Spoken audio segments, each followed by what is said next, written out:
İnsanın həyata özünün keçirməyə. gəlməsinə ehtiyac yoxdur.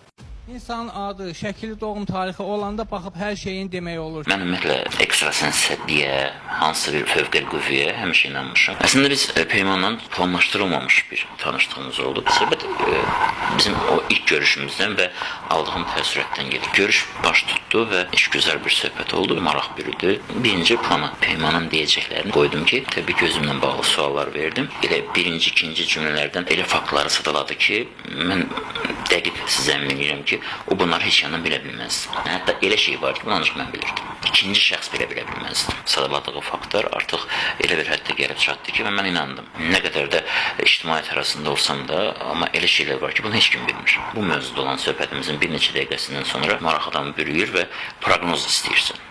Çox soyuqqanlı onun proqnozlarını yadımda saxladım. Çox qısa müddətdən sonra baş tutmağa başladı. Sanki elə bir o qrupdur. Və dediyi proqnozlar addım-addım baş tutdu. İçində pis olanları da var idi. Hansılar ki, doğrudan da baş tutdu və sanki bir xəbərdarlıq kimi oldu. Və mən dərhal yığdım onun özünü. Dedim ki, Peyman, belə bir məsələ var. Ona da bir əlac tapıldı və tövsiyələrini verdi. Çıxış yolunu axtaranda da belə necə baş verəcəyinə qədər dedi və inanın ki, o da olduğu kimi baş tutdu. Bu mənada mənim üçün çox maraqlı gəldi və bu adi insan şuuru ölçüsü ilə ölçülmür. Bu cəhalət deyil. Bugün